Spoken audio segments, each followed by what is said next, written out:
Hi there, I am Renchi. I want to guide you through everything there is to learn about computers, because I find it very fun to do, to teach people about computers and tell them how they work.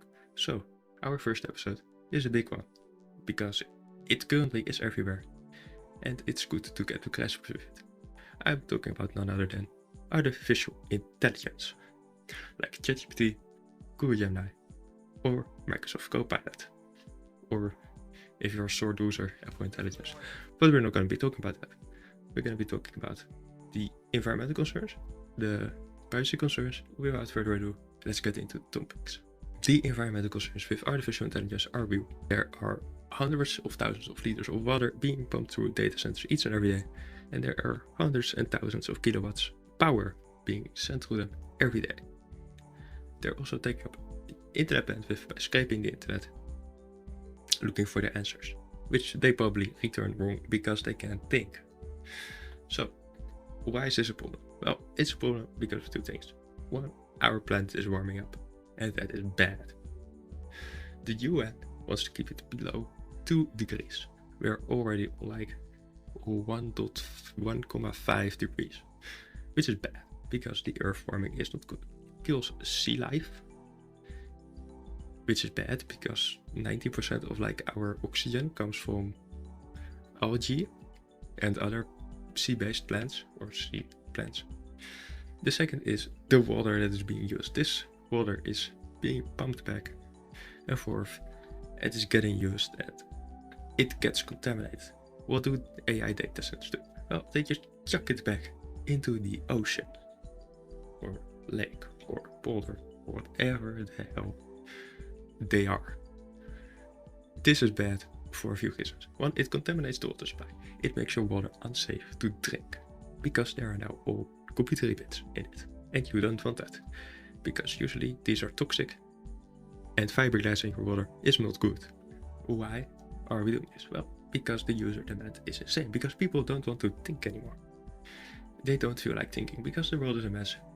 Orange man is power and it's all bad. So we use ChatGPT to help us understand why and how. You can just ask it and it will give you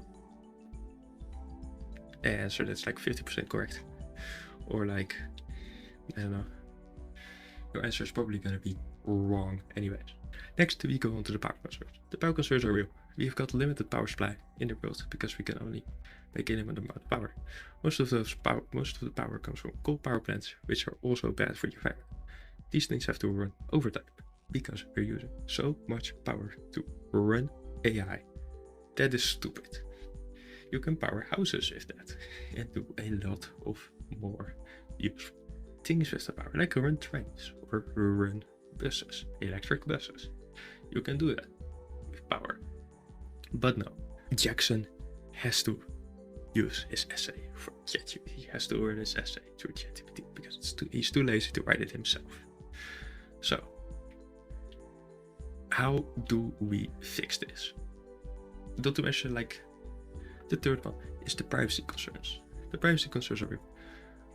I, as someone who works in IT, can tell you, please, for the love of God, do not enter any of your personal information into AI chatbots. This data will be sent off to a server somewhere, and it will be used to train the AI. So, if you're good at it, you can get that data back from the server because it's being stored and used, which is not cool. Talking about used, the training data for AIs is probably stolen. Most of it is probably not legally acquired because these companies have admitted themselves to illegally training them on copyrighted material, which is not cool. So that's the next part, like they're not trained good, but that is like inherently to these things. That's not like, we can't fix that. We can't fix them being trained on bad things with this.